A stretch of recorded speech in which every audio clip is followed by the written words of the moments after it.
last and last na yan, ha? Yes po. Hindi nakakatawa. Bakit yung papakita ng dating app kay Tyronia? Hindi nagtitingin kasi ako. O kaya nga, tapos nagtanong siya, ang bata dapat hindi nakikita ng ganyan. Yan yung dala na pinag-uusapan namin ni Vince, kaya ayaw ka namin misa kasama sa loob ng isang bahay. Wala kang boundary sa bata, ba't yung papakita sa Tyronia naman, sumisilip na sumisilip? Anak, I know you're curious, but I should have known better. She's an adult, you're just a minor. Hindi dapat ganun. At kung gusto niyo, sobrang curious po ako, pwede pong paalam po tayo kay mami, may gabay ng nanay at tatay. Hindi ka para maggagano ng mga dating apps sa magtitingin-tingin ka, bakit?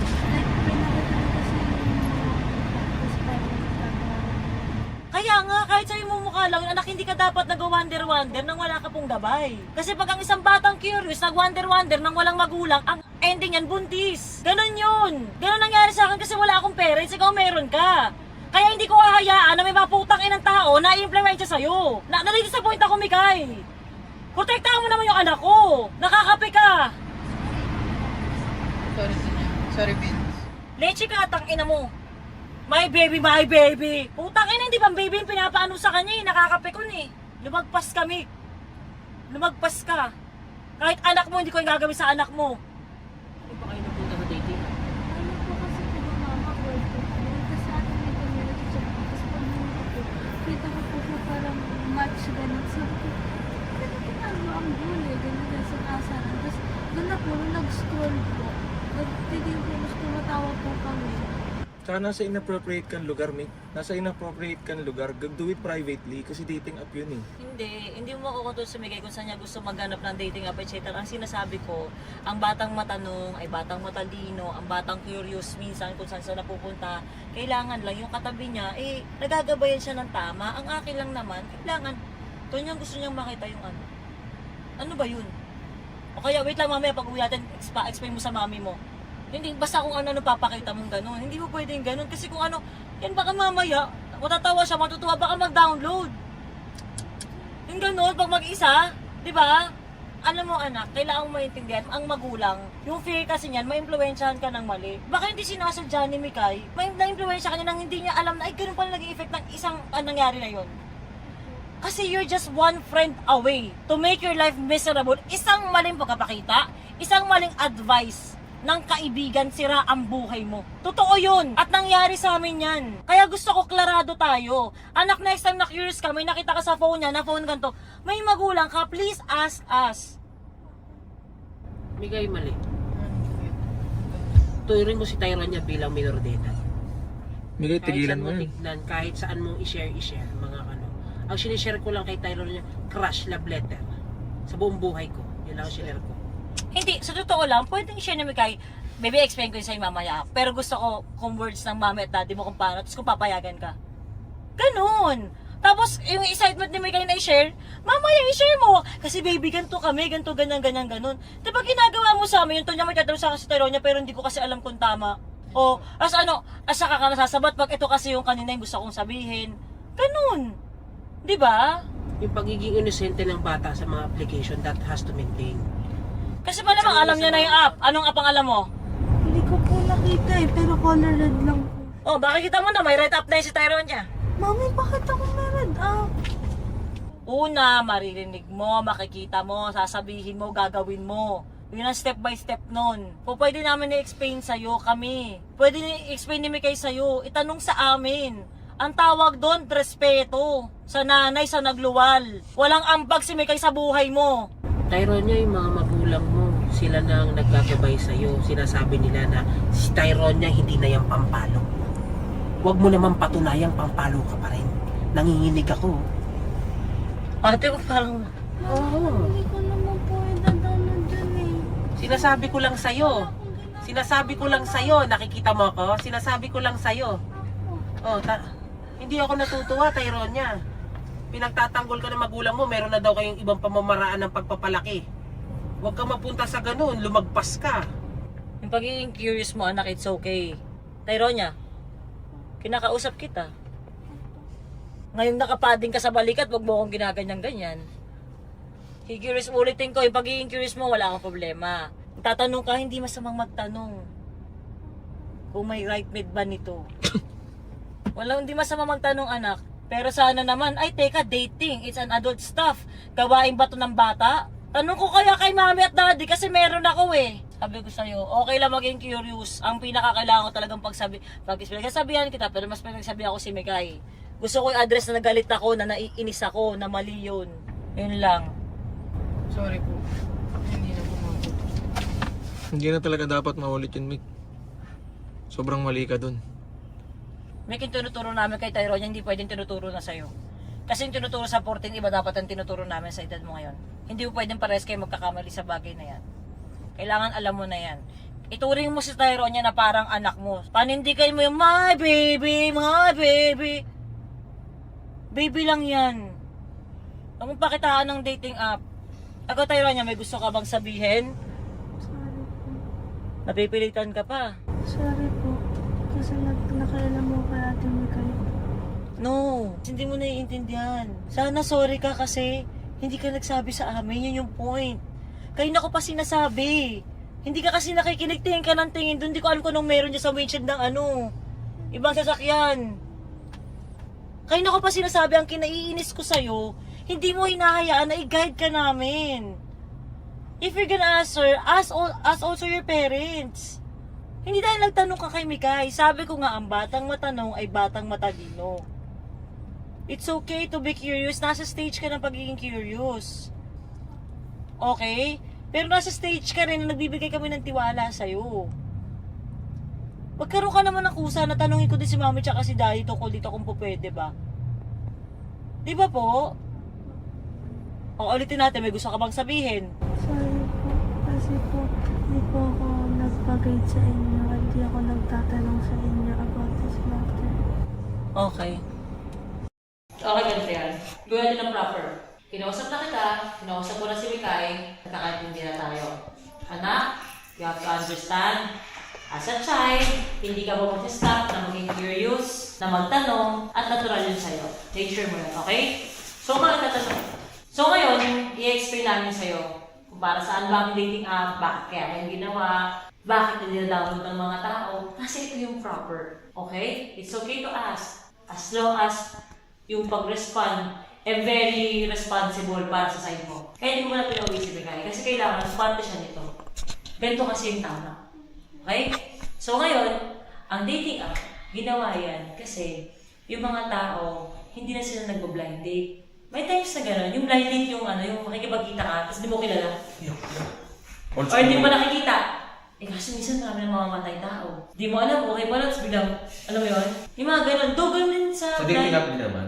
Sa dating app din naman. Kaso, hindi mo na kasi, at least may picture. Di ba? May gano'n yun eh. Kumbaga, ang isang tao kasi, pag nakita yung isang tao, ano ba agad ang magustuhan niya? Ugali? Hindi. Physical appearance. Physical attraction first. So, kaya may swipe left and swipe right. Kasi, ang atake niyan, gusto ko ba to?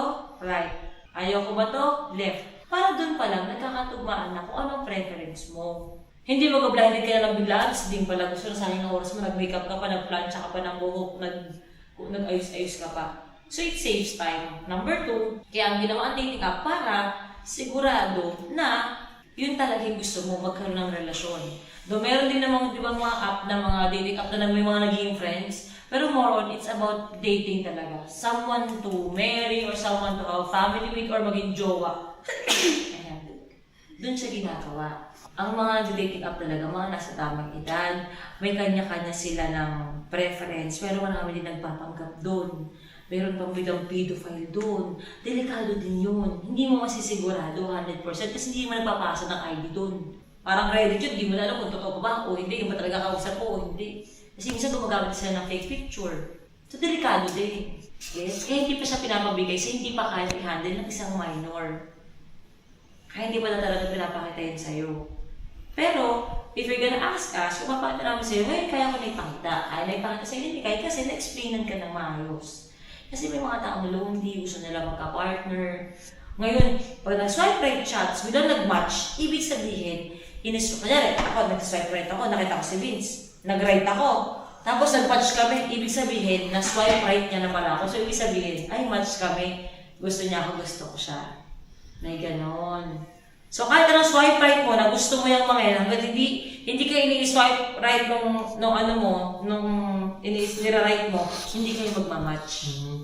Ganun siya. It's also a cute story, no? Para sa ibang mga love story. Pero para po talaga siya doon.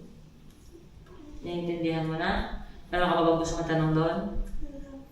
O ikaw, may ma-add ka pa ba doon sa experience mo? O may mga nakakausap ka ba? Pwede mo ikwento sa kanya. Andito kami. Hindi ako gusto ko lang humingi ng pasensya sa'yo. Kasi wala naman akong mai-reason up doon. Mali talaga yung ginawa ko. Sobrang lumabas ako sa boundaries sa pagiging sa'yo. Pasensya ka na po. Mali din po kasi bored ako ng mga katawag ng TV na ako. Okay. Hindi na pasensya sa akin si Mikay. May ganun ng pasensya sa akin. Kung may ganun ng pasensya kay Teronia. Okay na yun.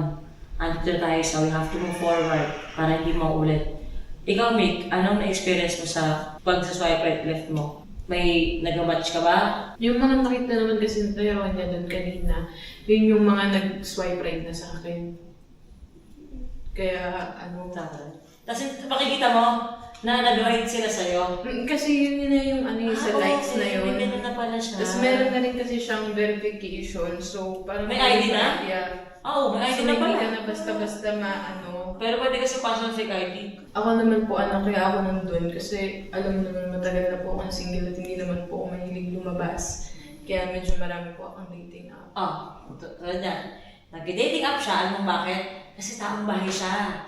Pag lumabas siya, tinatamad siya. So, ngayon, chance niya na makakilala ng ibang tao sa dating app. Kasi hindi na siya lumalabas eh. Isa pa yun, kaya may dating app kasi takong bahay. Ikaw ba, dating app ka ba dati? Hindi, ang papangit ng phone ko before. Hindi brand dating app. Tsaka, Pag maganda yung phone mo. hindi po, more on dance talaga ako. Tahimik sa landita na. More Paano on, po na-meet kayo ng dating app tapos nag-match tayo lang? right lang. Pasensya na rin sa mga magulang. Mali ko talaga yun. Kaya kanina lang kaya hindi ako nag-iinarte, nagre-reflect ako sa ginawa kong kasalanan kanina. Kaya ako tahimik. Kaya gusto kong humingi ng sorry talaga. Kasi ikaw nga, parang binibigyan mo ako ng permiso na gawin yung mga bagay, ba't ako ginawa kayo sa bata? Mali ko talaga yun. Sa totoo lang, gusto talaga natang sapukin sa mukha kanina. Yung iba't yung bag sa mukha. Mukha sa naisip ko, weekly na ako may inaano sa reality show eh. Tsaka laos na, nagbato ka na ng bag sa mukha. Kaya nga wala akong maisip na bagay. Binato mo ng dating app.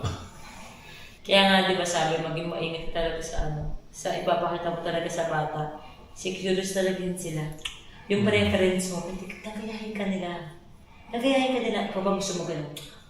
Bakit ilayo sila happy sa kay kaya hindi magandang imprint ko? Kasi may utak na okay lang siya pang baby mo lang. Di ba ayaw mo din naman na ganunin ka? At ganun ka, naiintindihan ko eh. Kaya ganito pa ako kalmado sa totoo lang. Kasi only child ka eh. Hindi ka ate, hindi ka nanay. Hindi, kumbaga, nag-iisa ka eh. Putang nito! Bakit? Tutok yung mukha niya eh. Hoy, tao mais, magtigil ka dyan ah. Usap tayo mamaya. Hindi yan mais, mangga yan. Dilaw. Dilaw yan. Ito yung buko. Diba? Idol si Mama Marie.